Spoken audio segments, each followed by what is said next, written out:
We are going to get started in just one moment.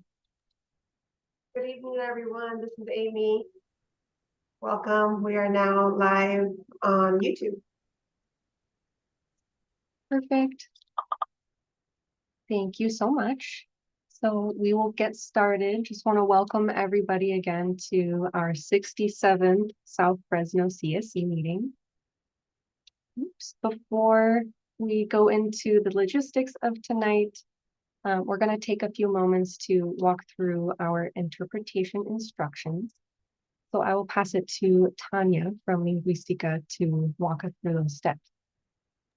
Thank you, Liz. Buenas tardes a todos. Bienvenidos a su reunión. Les recordamos que ya la interpretación simultánea está disponible para ustedes. Si desean escuchar la junta en español e ingresaron con una computadora, en el menú de abajo de su computadora van a ver el icono de un mundo. Seleccionen ese icono y seleccionen el canal de español.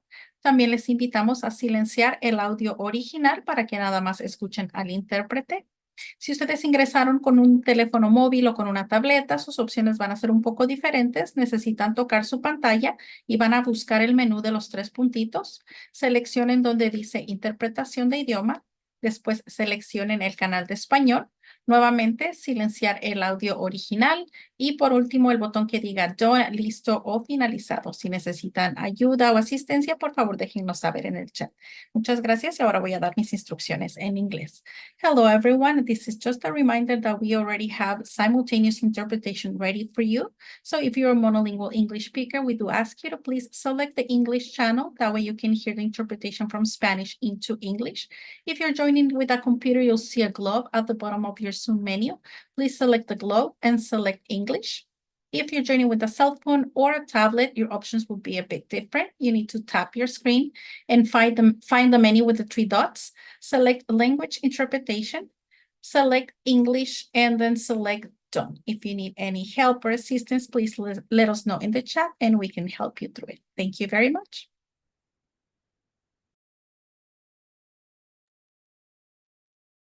Thank you so much, Tanya. And this is Liz again, and give me the thumbs up when the interpretation is ready to go.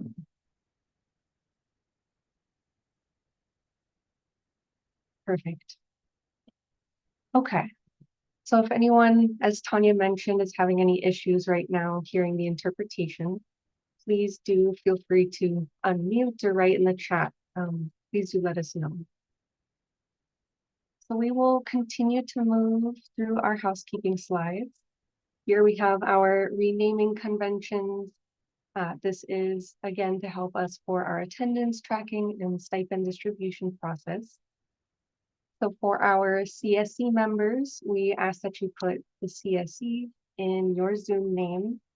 And for our residents who are part of the stipend program, we also ask that you add the letter R. You may see us changing your name throughout the meeting. For all other folks who are joining tonight's meeting, please have your agency or organization name in your Zoom name so we can, again, keep track of who's here. For those who are joining as members of the public, we also ask that you put the letter P in your name, and we will be sure to call on you in our points where we have public comment throughout the night. On this slide, we have our virtual meeting etiquette. We ask for folks to stay muted unless you are currently speaking. And if you are calling in on the phone, you can press *6 to mute and unmute yourself. And we also ask for you to raise your Zoom hand if you have a comment or question. And if you are calling on the phone, you can press *9 to raise your hand. And just a reminder for our residents in the stipend program to stay on for 75% of tonight's meeting. On this slide, we have our group agreements. We don't always take the time to read through these at every meeting, so I won't take the time tonight, but just know that these are always being upheld as your facilitators. So now you are seeing the agenda for this evening. We'll have some time for our continued welcome and introductions. We'll review the action item tracker. And then most of our time tonight will be spent talking through some SERP implementation updates. Then we'll have our normal standing updates, and then we'll talk about next steps, some ideas for next month's agenda, and we will move to wrap up the meeting and have our final public comment. So I will stop sharing my screen and just want to welcome everybody again. For those who are just joining, my name is Liz, and I am one of the Harder and Company facilitators. I'm joined here by two of my colleagues, Michaela and Amy. We will be working behind the scenes to troubleshoot any technical difficulties to make sure that everyone is able to fully engage in tonight's meeting. So feel free to send a direct message to any one of us throughout the night if anything comes up. And just another reminder for our interpreters, one practice that we are reminding everyone about is to state your name before speaking. And this helps keep track of the flow of the conversation when things are being interpreted. And so at this time, I am happy to continue moving us along into some of our opening remarks, and I'm happy to invite Ryan to kick us off. Thanks, Liz. Really appreciate it. Happy to be here tonight. Ryan Hayashi, Deputy Air Pollution Control Officer with the Valley Air District. I've had a lot of opportunity to work with all of you, so I'm sure introductions aren't necessarily needed, but I did see some new names and faces on here, and so definitely wanted to provide that information. Yeah, no, excited about the conversation tonight.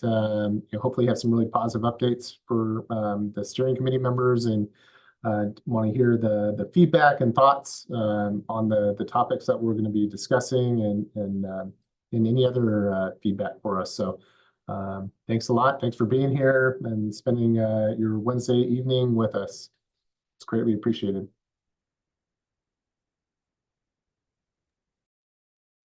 Thank you, Ryan. And this is Liz. I'm happy to continue moving us through the agenda, and we can talk through some of the action items. So as most of us, I think, in this meeting know, we dedicate this time at the beginning of our CSC meetings to review the progress and make sure that the CSC is kept in the loop on all of the progress that's being made towards your suggestion.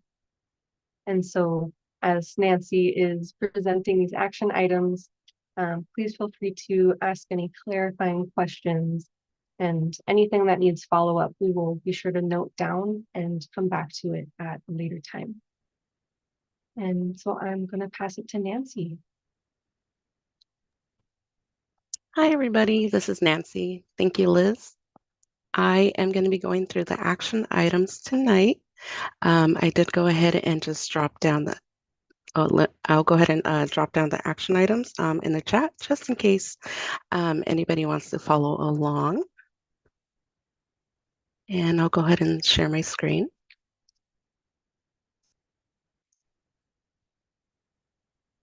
Can everybody see that? Great. All right, so we are going to go through the action items from June. So it's been a while since we have all gathered around and just had a great discussion about everything that we've been doing and everything that's been going on in the community as well. And so this is just another routine process that we do, just so we can all be on the same page and be transparent about everything that we have been doing. And yeah, so let's begin. Okay, so we are going to start off with the in progress action items. And so this is going to be from June. And so action item 66.4 This is in regards to a question that we got with the electric buses for Fresno Unified. And so we did get a little bit more information. So 6 electric school buses will be delivered around June 2025. And so, of course, as we get more information, we will definitely be sure to share it with all of you. And for now, we are just waiting to see what when these buses get here. All right. And so we are going to move on to the completed section. Action item 66.1. This is in regards to the city of Fresno. That was in regards to the draft EIR, which is Environmental Impact Report. And this is just so to provide a little bit more information. So we did go ahead and send out an email on behalf of the city of Fresno with the draft environmental impact report and additionally information on how to submit a comment for the draft EIR, which is environmental impact report. And then moving along, we do have a few action items to go through. This is 66.2, and this is in regards to the Air District will review the South Central specific plan to provide comments on behalf of CSC. And so the Air District did provide comments on the South Central specific plan on July 30th, and we will also plan to share this this comment letter with all of you. And so stay tuned for that. Moving forward, action item 66.5. This is in regards to having a CSC member asking about the possibility of getting a new truck through the measure for the truck, and wanting to know a little bit more about the program as well. And so we did reach out to the community member and provided her with additional information, program guidelines, and how to go about applying for that. And so additionally, if anybody has any questions regarding program guidelines or wanting to know more about any of the incentive measures that we have, please feel free to reach out to us and we will get back to you as soon as we can. Moving forward, action item 66.6. This one is regarding the CSC may provide feedback to the city of Fresno on the truck study report. And this was due by Friday, June 14th. And so that was the time where people were able to comment on this. And so it is now closed. And moving along to action item 66.7. This is in regard to just seeing the Air District to elevate which feedback has been shared regarding the truck reroute study to date. And so throughout the truck reroute study, Air District coordinated with the City of Fresno and participated in the Community Advisory Group, CAG, and Technical Steering Committee meeting and public workshops to provide feedback. And so the last action item is going to be on the ongoing. There we go. 66.3. And this one is to facilitate CSC input on any changes to SERP measures. The Air District will provide proposed addendums to CSC ahead of the CSC meeting. And so we, the Air District, will continue to provide information to the CSC regarding changes to SERP measures. And so I do see a few questions in the chat, so we can go ahead and just open up the floor for any questions and comments.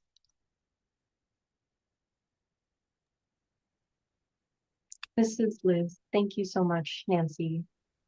So the first question in the chat is, which schools will receive those buses? Hi, Liz. This is Brian Dodds. I'm the program manager in the Grants and Incentives Department.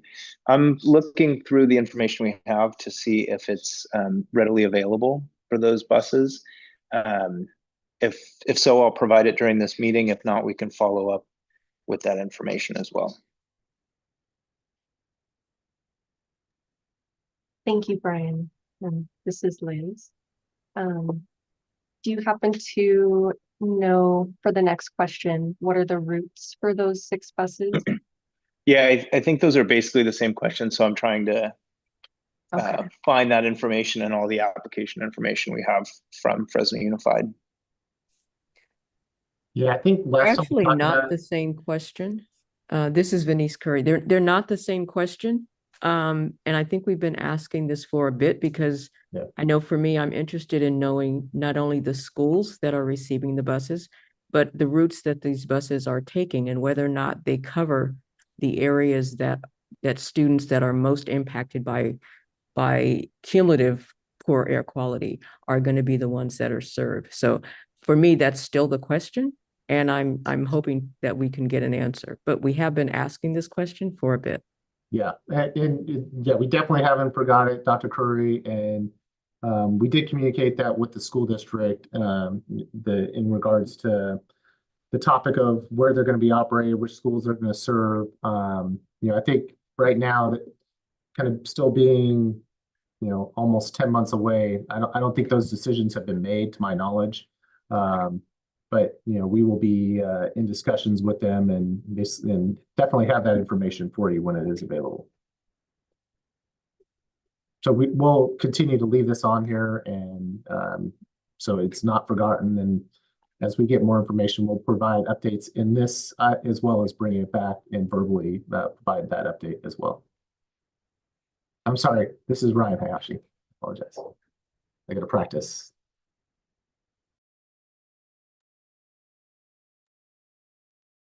thank you, Ryan. This is Liz.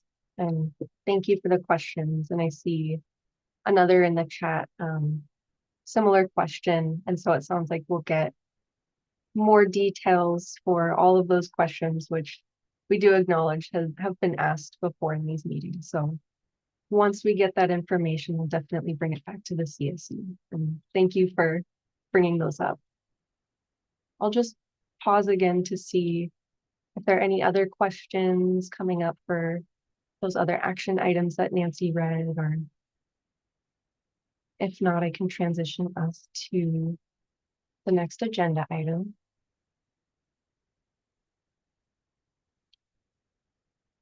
Okay, I'm not seeing any, so I will pass it to my colleague, Bekela.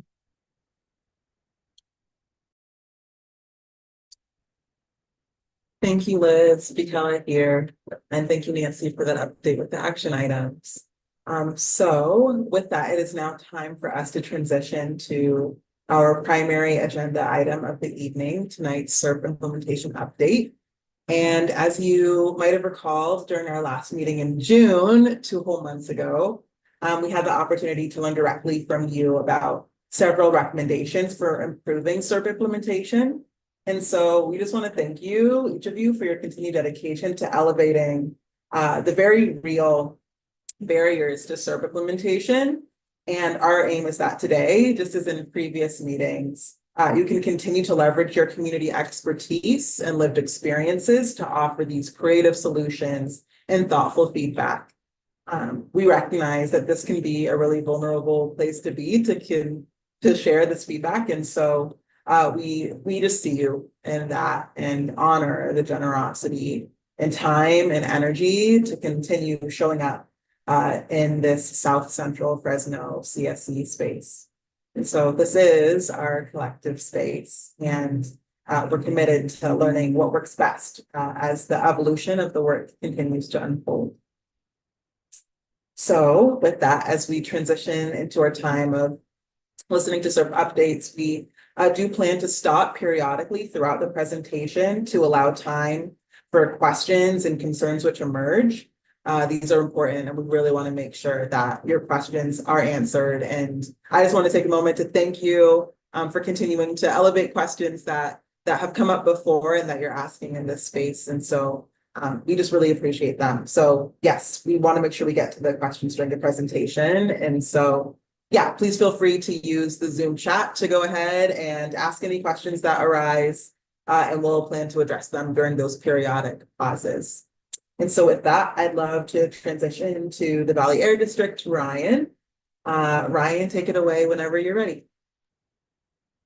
Thank you, Bekela. This is Ryan Hayashi. And I'm happy to be here and give some updates. And let me start by sharing my screen.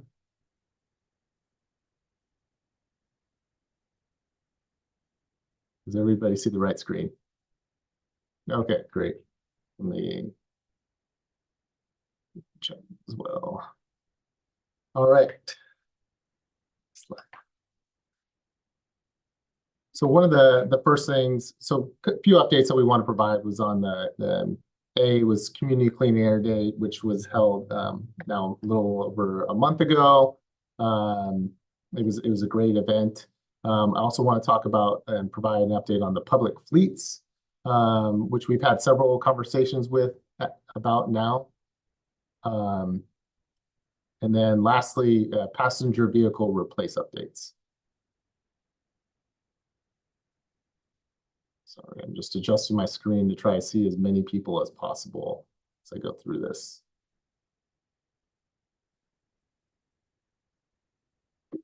So want to start off by sharing some appreciation with the South Central Fresno Steering Committee. And in particular, I really want to thank Naimeen, who's on tonight, Janet Gardner, and James Autumn, who all participated and helped plan the event.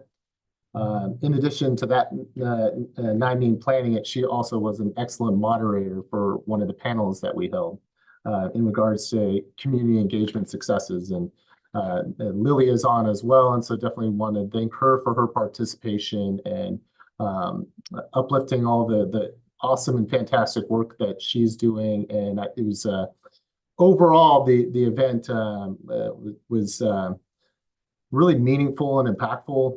It brought together people from all parts of the valley, a lot of valley residents and environmental justice advocates and community organizers, and brought everybody together to talk about topics really important to communities, about things that community members can do, how they can get involved, what resources are available to them.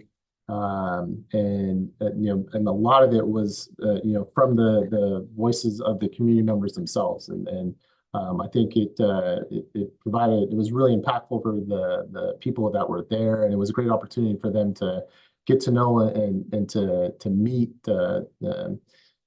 people from across the valley that are experiencing similar types of challenges in their lives. And so it was very meaningful. And another really positive thing about the event was the youth that were involved. There were a lot of families that were in attendance, youth advocates that were there, wanting to learn how to become more involved and more engaged. In addition, definitely want to make appreciate all the CSC members that were able to attend as well. I saw Dr. Curry there, and appreciate her attendance as well. It's important that we were able to get CSC members there to share in the experience and talk with people from all over the valley.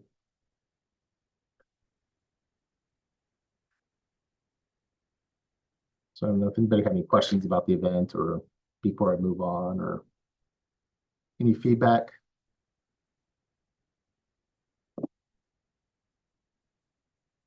We'll move on to the next slide. So the next one was the public fleets outreach that we performed.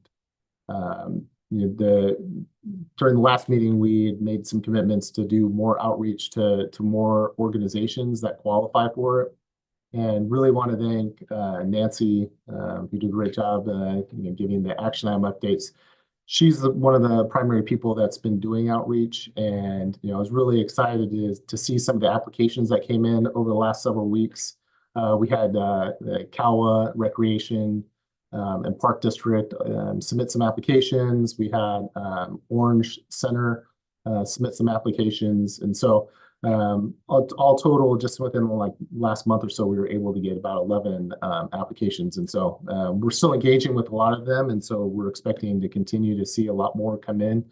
But really just, appreciate her efforts in that area. And so here's just some numbers in regards to that. So just as a reminder to everyone, we had committed through the community emissions reduction program $8 million towards this measure. So far, we've funded 12 vehicles, but then we have 11 more applications in right now. But the funds would provide funding for 300, and so that's a lot, and especially in consideration of some of the timelines that we're looking at. So we're still seeking additional participants. I think getting to the $8 million is going to be very challenging, and so we have a potential recommendation that we want to hear from all of you in regards to that. So the next one is the passenger vehicle replace program, and definitely appreciate Jose Marin, who's here from Valley Can, and I saw several other Veronica and Herman as well. I hope I didn't miss anybody else. But super exciting update on that measure is that all of the $1.6 million that has been committed or all the $1.6 million that was in the community emission reduction program for that measure has been committed. So we got applications in for basically that total amount, and it was one event that was held, and they got over 73 applications from the one event. And so it was very well attended. I know a lot of you were very helpful or instrumental in helping for that to be successful by getting the word out to everybody in regards to the event. So, congrats to all of you, and thank you. And I think it's very exciting that it's going to result in a lot of emission reductions, a lot of replacement of older vehicles, and getting people into cleaner hybrid, plug-in hybrid and electric vehicles. So kind of what that looks like. So the 1.6, we estimated to get about 80 vehicles. As I mentioned, we have 73 applications right now. It's up to $20,000 through this. Depending on what type of vehicle, it may be a little bit less. If you get a plug-in hybrid versus a completely new electric. But with that being said, I think it's definitely shown that there's tremendous demand for this measure in particular. And so wanting to bring up the potential and the possibility and kind of gauge the interest from the steering committee on whether or not there would be interest in shifting money from public fleet vehicles. Like I mentioned before, it's going to be extremely challenging to spend that money in the timeframes that we're looking at. And then, kind of commit it over to personal vehicles where we're seeing tremendous interest. So one of the things that we hear, and I really appreciate this about Dr. Curry. She's asking about what are the emission reductions? What is the difference when we're shifting or looking at shifting funds? What's is there a benefit to doing that, like in terms of emission reductions? And so the public fleet program is not a requirement to replace an older vehicle. It allows for fleet expansion. And so there is, whereas the passenger vehicle, you have to retire a vehicle. You have to retire, and it's got to be an older vehicle that have more emissions. And so we did some calculations on what 150 vehicles would look like. So if we did $3 million, from public vehicles, what the difference would be. And so we're looking at, a 1.2 ton emissions reduction benefit by replacing the personal vehicles versus the public fleet vehicles. So I think when you're looking or considering about transferring funds, like who does it potentially benefit? B, what are the emission reductions that we're looking at? And I think in this case, it has a twofold benefit, through potentially shifting that funding. So this is kind of the same process when we've talked about possibly shifting funds. So right now there's over $7 million available for public fleets measure currently. Even if we were to fund those other 11. So if people are interested and said yes on that, that would mean that we would shift $3 million to passenger vehicle replacement from public fleet vehicles. So take that number down, public fleet vehicle down to the 5 million versus the 8 where it's at right now. And then B would be, no, it's like we want more information. We want to hear more before, kind of looking to do that.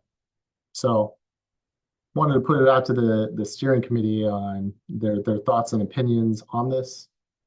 Yeah, the reason why we're bringing it up now is because we see that there's demand right now. And so, if we were to get support for this, then, we would get it moving right away.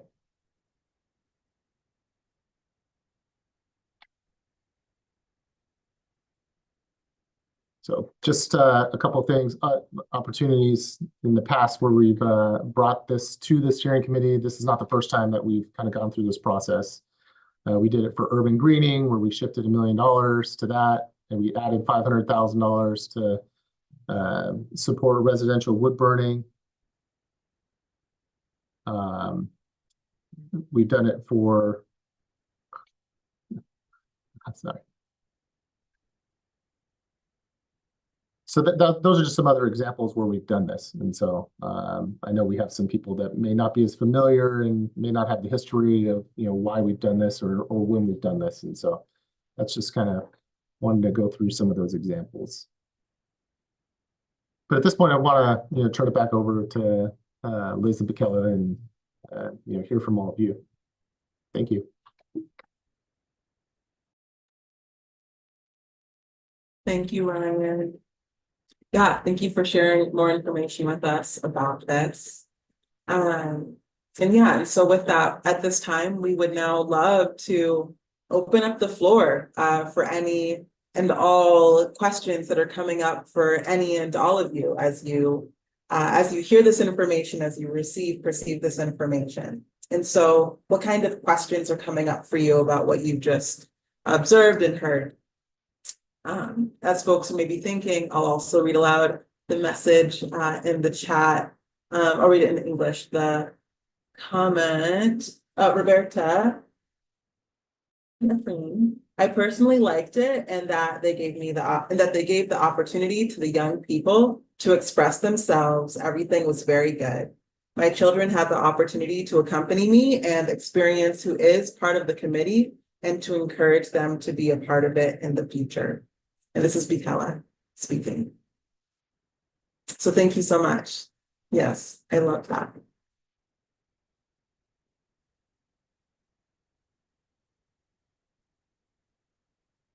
Okay. And so yes, for any questions that are coming up for any of you, please feel free to use the Zoom chat to respond or the raise hand feature or to unmute. And I see that we have a question from Naomi. Go ahead, Naomi. Thank you.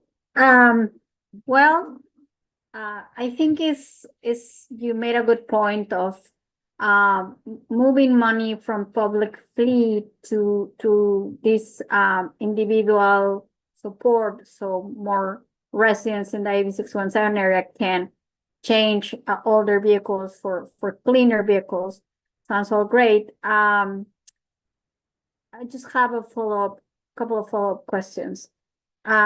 One is, and one of the reasons that I I think in general, in addition to the reduction of emissions, I think I like the idea is that, you know, when we see that entities that like that would take advantage of the where the money is right now, public fleet, are the way I'm interpreting that, those are public entities, either the city or, you know, rural transit or what have you.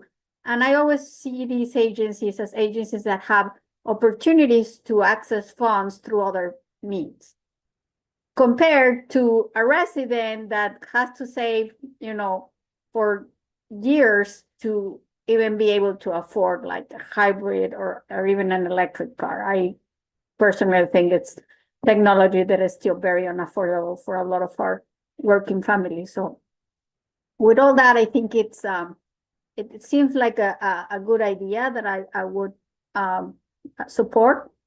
But I want to know if they could still be, for example, some funds left to continue supporting like the public fleets, if you will. And more than the public fleets, I was thinking of other models that have been popping up in certain parts of the city, such as rideshare programs, right? Where you have, I believe one of them is run by the African American Chamber of Commerce, where they have electric vehicles that, you know, people can sign up to use. And for people that, you know, live in Southwest, for example, where sometimes they have to walk for blocks before they can get to the closest fax stop, and then you have the problem that, you know, it doesn't run all the time. And I mean, we all know the obstacles of public transportation in the city. So I'm just wondering if there could be money left behind to support, not so much, frankly, I wouldn't be a champion of keeping money there for fax. I think the city should and must have that obligation to procure that on their own dime. But for those other kind of more alternative models where residents can still have access to like cleaner vehicles, even if it's not by them acquiring a personal vehicle. So I think that was a lot, but let me know if I didn't make sense.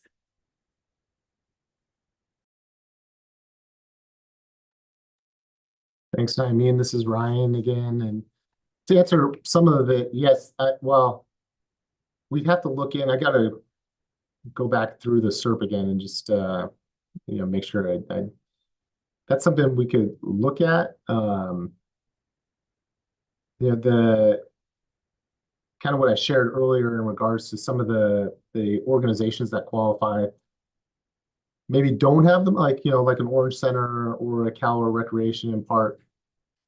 They may not have funding, so this, you know, type of program really helps out. And the other one, you know, another one that we're working with right now is the EOC, Fresno EOC. And so through this, there would still be $5 million. So like taking this $3 million doesn't take away. There's still a lot of money in that, and you know, for that purpose. So yeah, but I think, you know, the example of the EOC is a good one, because we know that EOC has programs that serve not only the city of Fresno, but rural areas as well.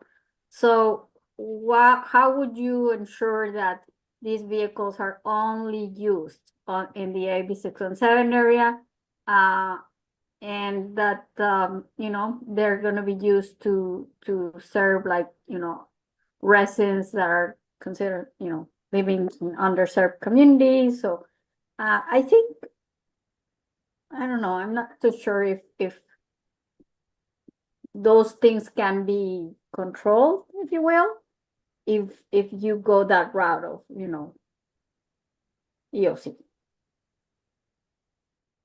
Yeah, so when we sign agreements with people, and Brian, you know, this is Ryan Hayashi. Brian, feel free to jump in if I miss anything. We have to contract with anybody that agrees to participate in this program. And what that means is they have commitments to operate the equipment and the vehicles, and there's reporting that they have to do, to us to demonstrate that.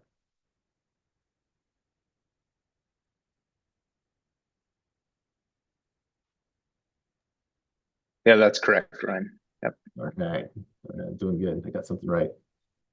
Appreciate it.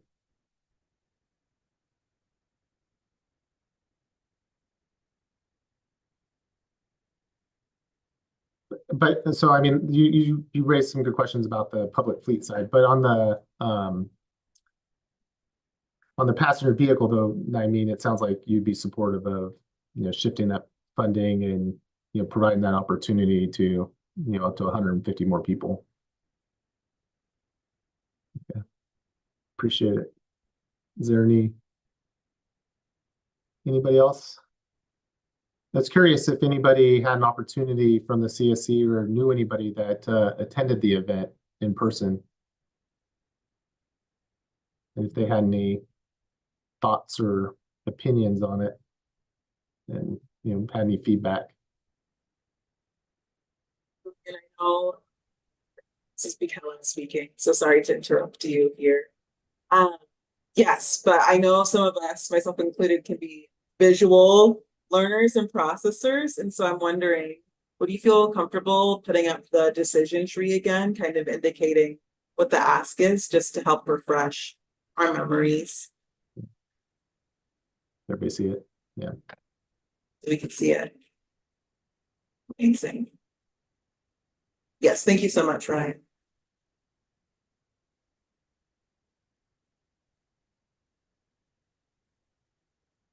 So with that, I see that there's a question that came through from Dr. Curry. Other question, the 150 additional passenger replacement includes the 73 applications you currently have received, correct? No. So this would be in addition. So the number, if we shifted the 3 million, it would then be 223 at minimum. It could be more. So it's in addition, the 150 is in addition to the 73.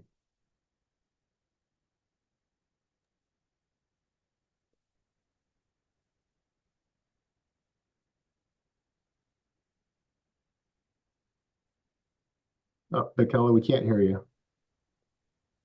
Oh, this is Helen. Yeah, thank you so much for that question, Dr. Curry, and for responding, Ryan. That was a really helpful, good question for us. To know and to have that clarity around. Yeah. Yeah, I'm wondering what other questions are coming up for folks as you kind of process this. Are there any other questions that arise for any of you that you feel like you would need answered before you can provide your input? And I'm also wondering, Naomi, does it feel like your question earlier was, fully answered, and want to make sure that if not, that question is? No, it was fully answered. Thank you. I'm very curious also, like you're saying, I would love to hear, especially, Lily, I had to put you on the spot, but I know that when we initially were meeting, one of the things that you mentioned is that the vouchers that people were receiving, for example, to take their cars to get fixed, or to replace. Before the amount was less, and I think it was like 9,000 or something, for all their cars. And I think, Lilia, you mentioned to me that like low-income people, even when they received that amount, it was not enough, and that they really could not take advantage or do not want to take advantage of this because they would still have to put a lot of other money that they might not have handy, or they might not have credit to make up for that difference. So we'd love to hear if Lilia thinks that this increased amount would overcome that barrier and would make it more meaningful for residents in the AB 617 area. Hey, Naomi, just before Lily responds, just for clarification, did she talk to you about the vehicle repair or the vehicle replace program? I think it was a replace one, that one, because in the past, it was like you receive like 9,000, was that correct?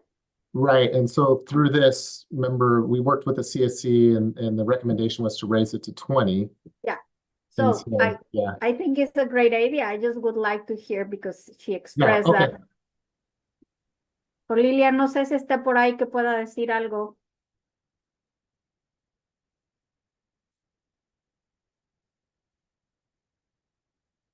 Or Estela or any of the residents that, you know, have good connections with other residents, Marta, Araceli.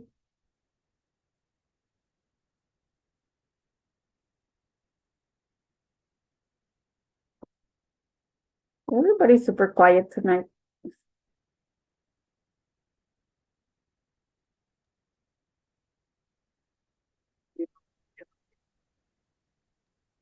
Can't hear you. This is Amy. We can't hear you, Michaela.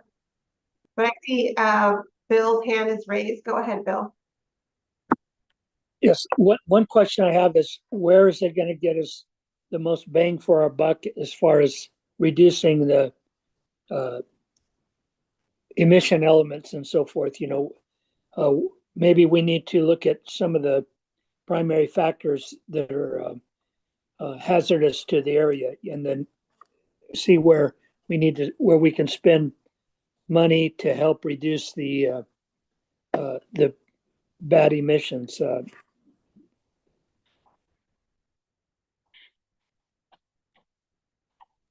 Thanks, Bill. This is Ryan. And so that kind of going back to that previous slide, where we showed that if we were to do this, this would actually get over an additional ton of emissions by transferring the money towards this measure. So that does get more emission reductions, and it's really important because where these emissions are being generated, they're right there where people are, like where they live, where they play. So there's oftentimes we, as an agency, we've focused on the regional benefits, but something like this really benefits at the local, like right there in the neighborhoods, in the community, by getting rid of older vehicles that definitely produce a lot more emissions versus battery electric or plug-in hybrids. Yeah, that's my point. It's like, is there around schools a lot of older cars or in certain areas? And are these a major contributor to the problems we're trying to offset?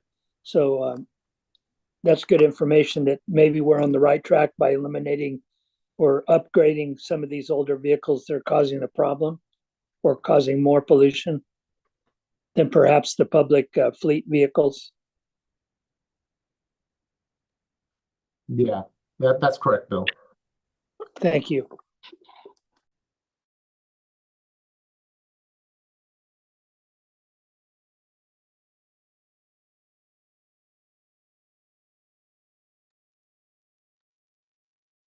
Thank you, Bill.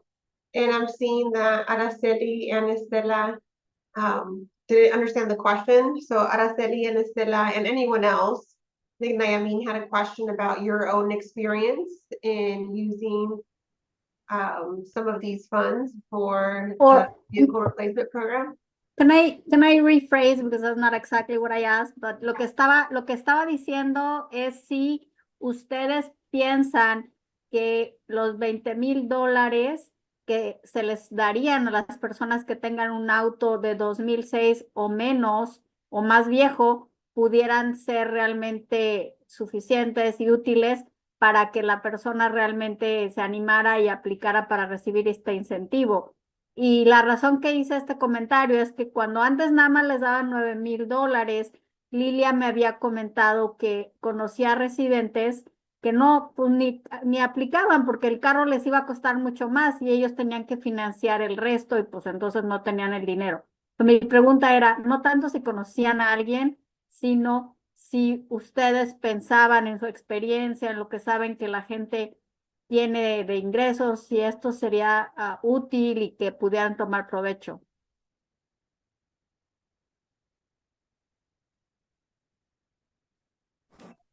Buenas tardes, mi nombre es Estela y yo pues opino en lo personal que no es recomendable a veces porque como nosotros somos de bajos ingresos no calificamos para un carro así tan caro.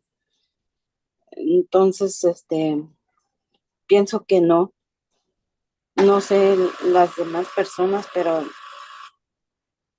pienso que no. Can I add that while you guys were discussing, I called Lilia and I noticed that I think she left the meeting. So she said that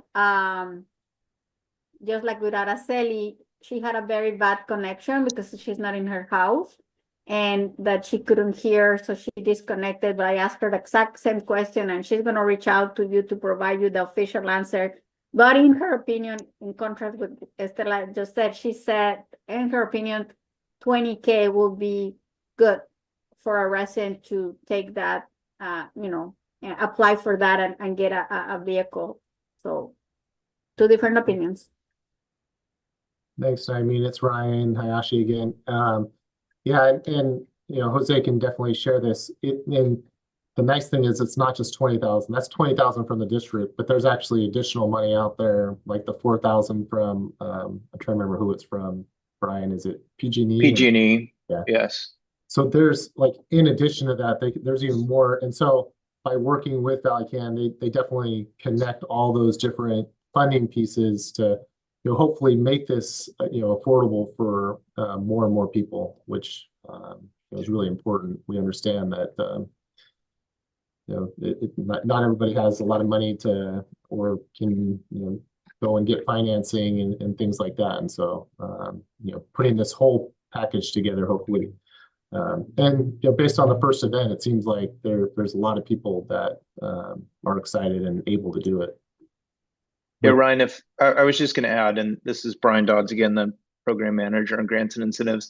In addition to what Ryan was talking about providing assistance to stack some of these incentives to offset some of the cost, there are options within this program to purchase used cars, which are substantially less, and you get a less incentive. You can get maybe 12,000 instead of 20,000 for a used car, but some of those used cars are much more affordable in the $15,000 to $20,000 range. Certainly, new electric cars are expensive. We've seen a couple people that have gone through the AB 617 program already and purchased a new car, and those new cars are $40,000 and above, most likely. With the incentives that are available, you will still have some to finance, but I think we're really trying to meet the residents' needs.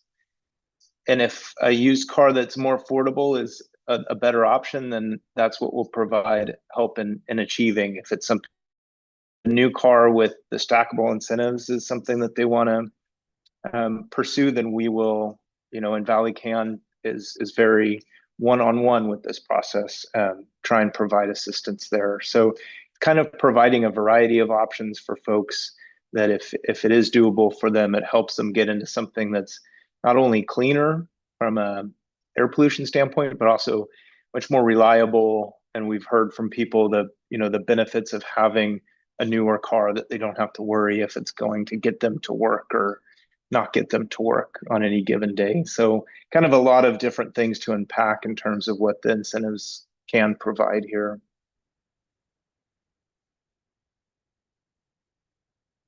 Thank you, Brian. This is Bikela.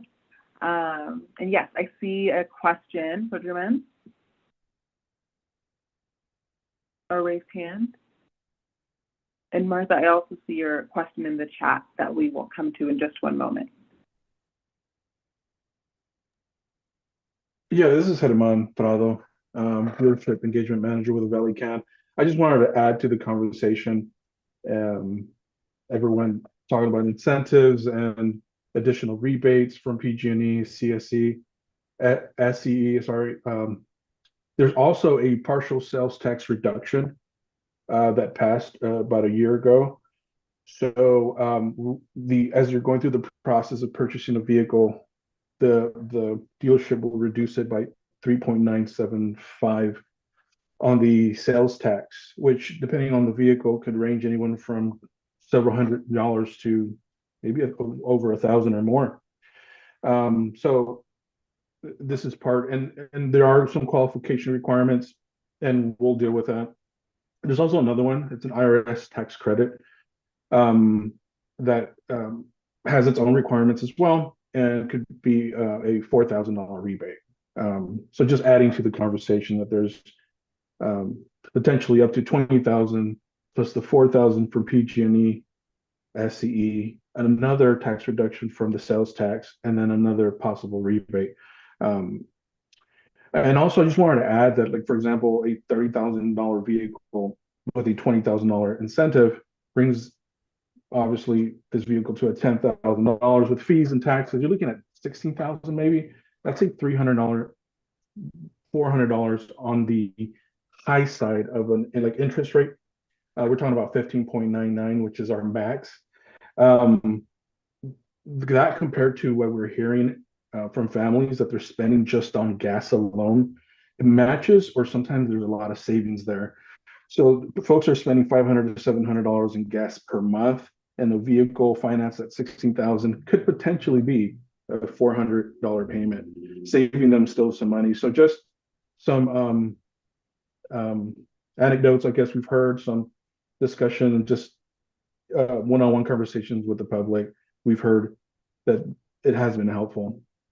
And I just wanted to add that to the conversation. Thank you.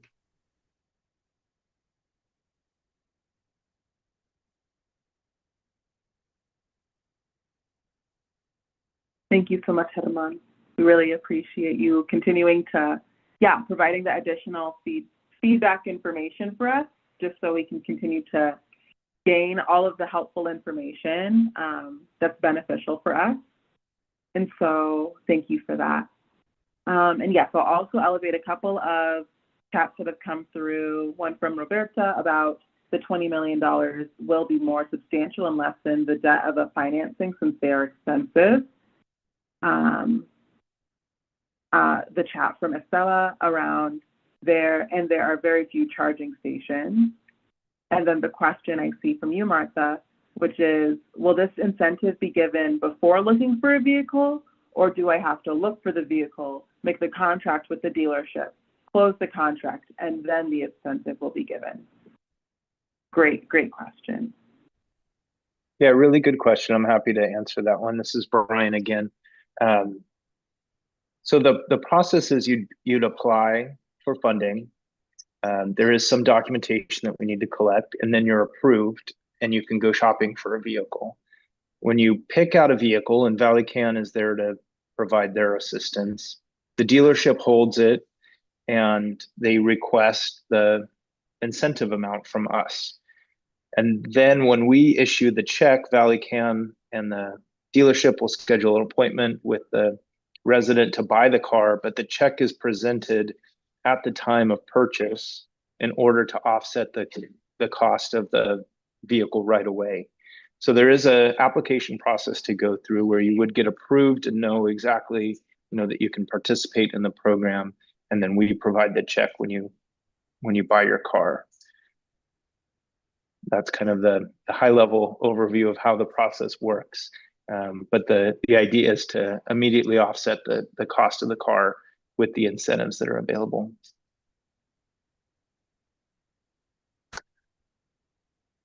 Hi, Brian. Bikela here. Thank you.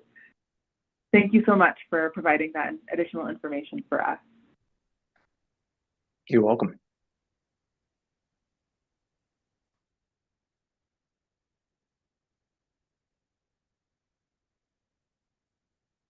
Okay. And so, yes, definitely want to, so with that, I definitely want to make sure that we continue to ensure that everyone's questions, as much as is possible, can be answered. And so at this point, would love to ask any lingering questions for any of you about this proposal for funding reallocation, what funds would be left, the process, any other process related questions coming up for any of you at this time. I'll leave a few seconds of pause here as I wait to see if any questions come in or if anyone unmutes. Are we expected to take a vote on this today or make a decision today? Great question, Nayamin. Bikala here. Yeah, so we are not hoping to take a formal vote just because we recognize that in the official language of the official Fresno CSC South Central Fresno Community Steering Committee consensus / voting guide and expectations document, such a long name. There is that language that says the committee may only vote on items that are posted as part of the agenda for the meeting at which the vote takes place, just so that members of the committee and the public that are interested are aware of that item in advance and can take part of that process. So the hope is really to assess a consensus, and if there is consensus and we don't need to go to a vote, then we would aim to build consensus. However, if there is a conflict in how folks are kind of landing when it comes to this yes or no or other questions that are continuing to emerge, then we would need to hold off on a formal vote until the next meeting. So the options are either building consensus or going to a formal vote, depending on how folks are feeling and navigating this conversation. Does that make sense? This is Amy, and just adding to be really explicit, for CSC members that are present today, any CSC member, are there any oppositions to this proposal as it stands right now, or any questions, clarifications that you have? Any oppositions?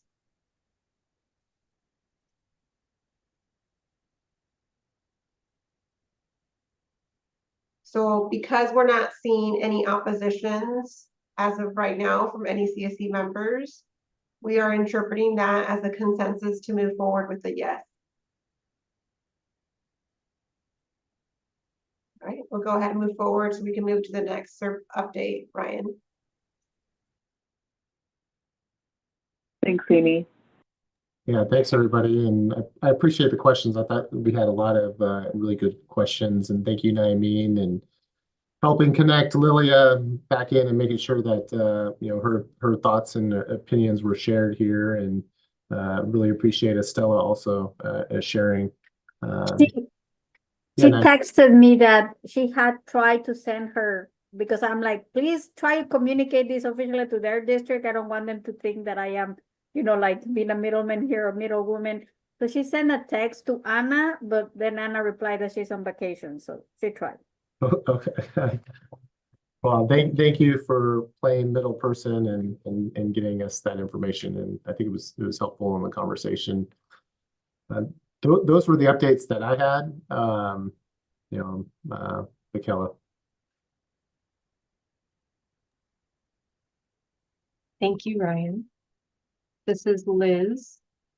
I think I'm still seeing no other questions or final thoughts from the group, so I think we can transition to the next agenda item, and that is our standing updates. And as most of you know, we take this time at the end of our CSC meetings to give space to agencies and our CSC members to provide those important updates on what is going on in your community.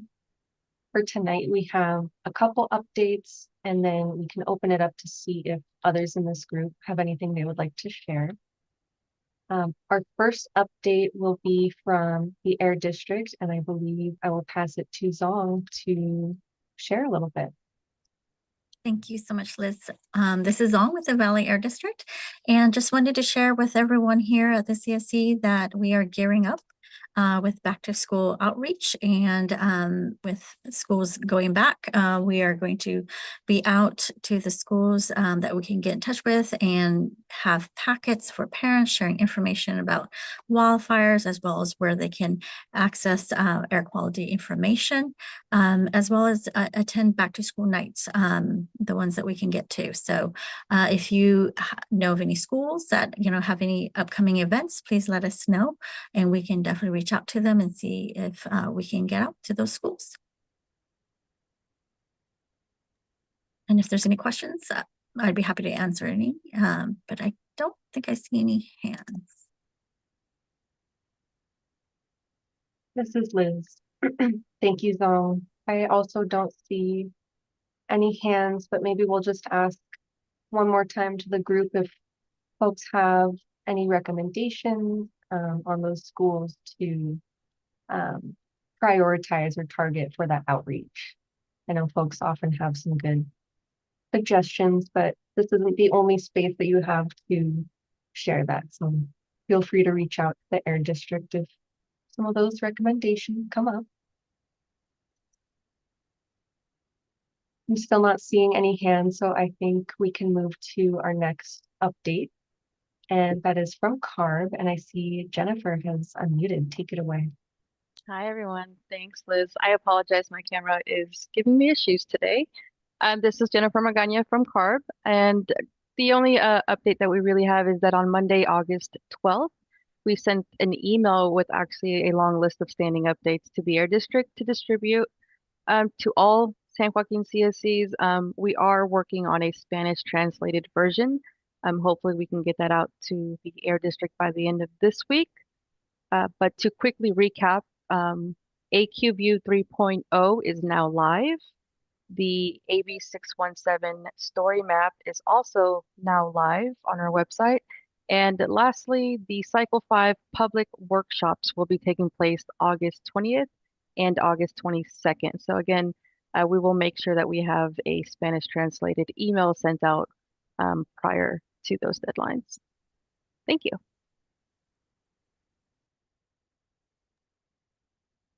This is Liz. Thank you so much, Jennifer. And sounds like if you didn't jot down all of those dates and events that were just shared, there will be an email sent out to everyone with all of that information. But I'll pause again to just ask the group if there are any questions or thoughts that you'd like to share at this time before we transition.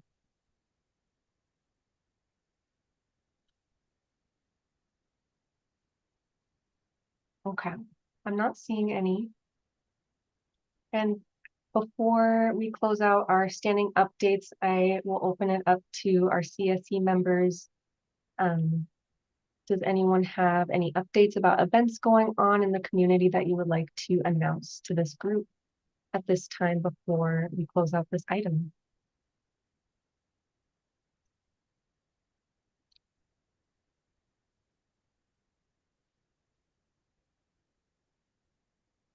Okay. I hope the heat isn't what is causing everyone to be a little more quiet today. I know it's been a little rough. So if I'm not seeing any hands raised for announcements, I think we can close out this item and talk about our next steps and some agenda setting.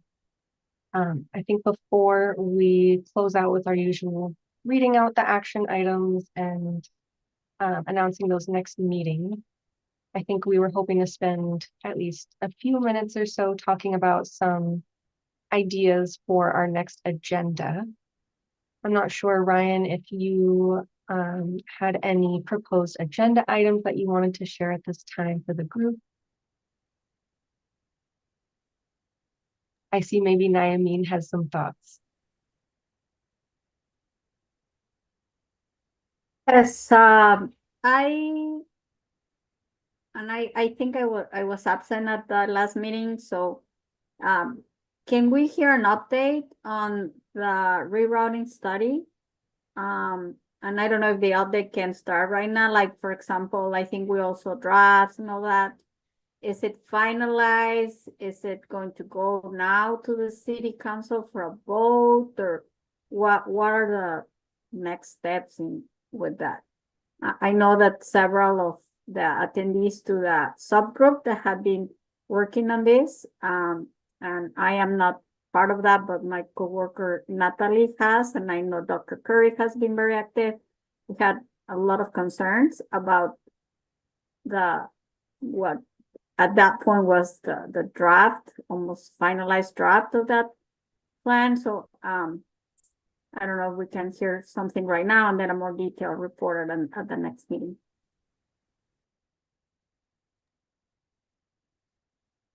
Thank you, Naomi. Great questions. And I think we may have someone from the city here. I see Lance. Yeah, go ahead. Yeah, I got an update for you guys on the truck reroute study from Department of Public Works. The South Central Fresno AB 617 Community Truck Reroute Study and Fresno Community Environmental Health Impact Assessment is actually scheduled to be presented to City Council on August 29th. The agenda, which is typically available the Friday before, which staff can send to the Air District to share out as well. It should be posted online on the city website in addition. DPW would like to thank everyone for continued commitment through the process. CSC has served as an instrument component to this critical effort, and it's been very helpful to have the CSC identify the goals, AB 617 goals, and provide advice to the city on how we can better connect with the community. With the completion of the truck study and health impact assessment, the city staff will be proposing to the city council removal of approximately 43 miles of truck routes. Change does not happen overnight, but this is a significant step forward and one part of a greater effort moving forward for our community. So big date on that one is August 29th. And agenda will be released 3 days before on Friday, or the Friday before rather.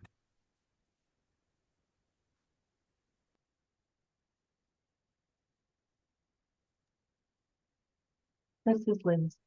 Thank you, Lance, for providing some of that information. Is there any maybe additional follow-up that, Naomi, you might want to hear at the next meeting specifically? Feel free to let us know. Yeah, how the discussion goes on August 29 and what are the plans for implementation? Thank you. Any other questions coming up about what was just shared, or any other thoughts for what you would like to discuss at next month's agenda or at next month's meeting?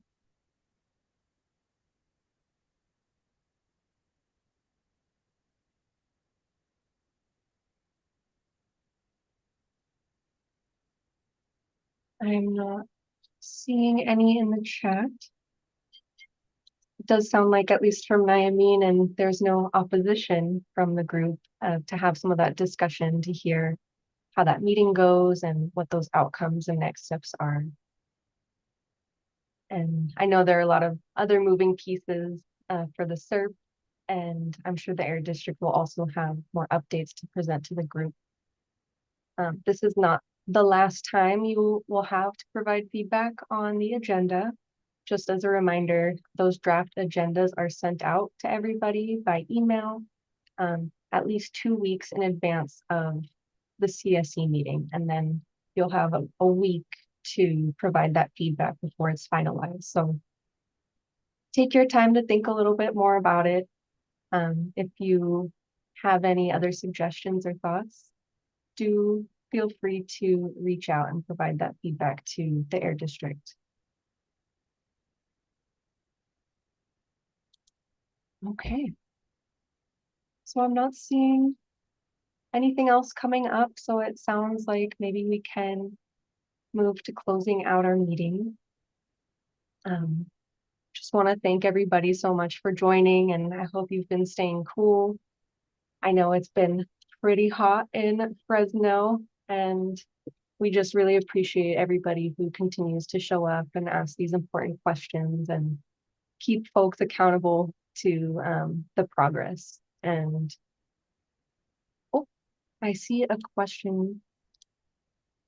Does the Air District have a position on the recommendations, and is that for the truck reroute study? Yes, it is. Yeah, I Yeah, think- right.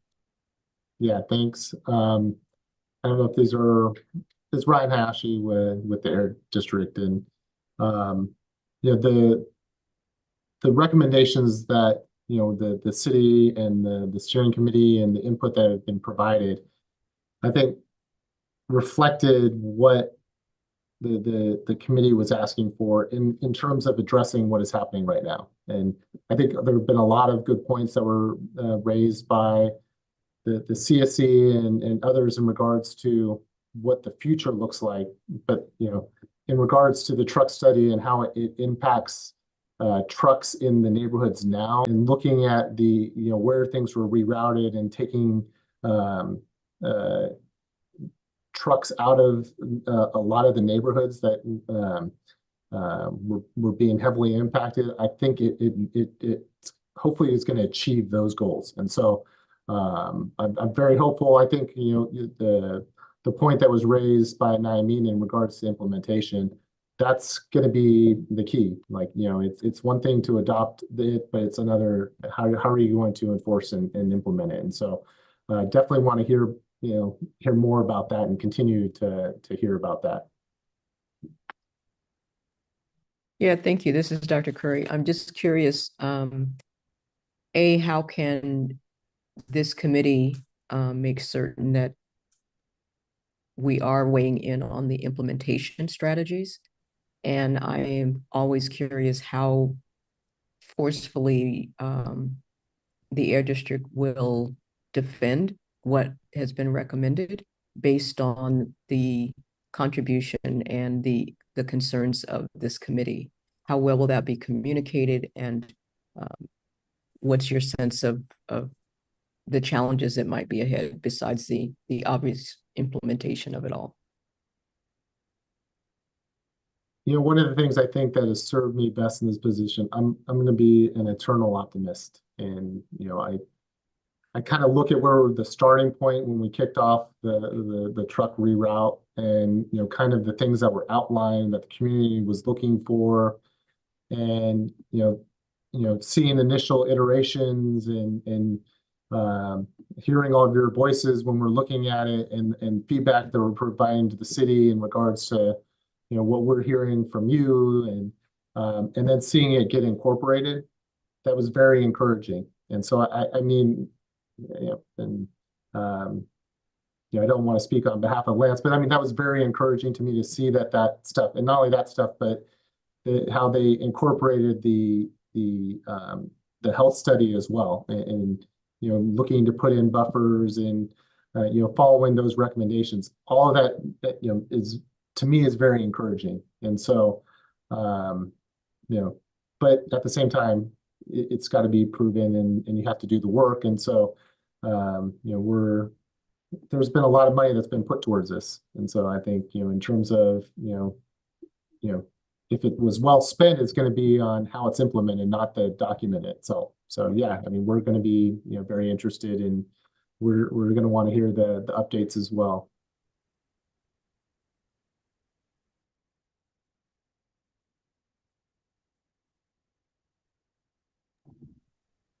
Yeah, thank you, Dr. Curry and Ryan, for the response. It sounds like more information will come, and maybe even at our next CSC meeting, sounds like there is interest to continue some of this discussion. And no harm asking questions as they come up at the last minute, always open to taking those. So thank you. And oh, I do see another in the chat. I think some confusion around the new truck routes. And it sounds like we'll take down this question and we'll come back with more answers at the next CSC meeting. Thank you for all the questions. And so at this time, again, I can move us to closing out the meeting. And we don't have to keep you here any longer than needed. We know you're very busy. So again, just want to share all the appreciation that we have for taking your own time to be here and to keep this work moving forward. So I hope you all have a good evening, and thank you. Good night.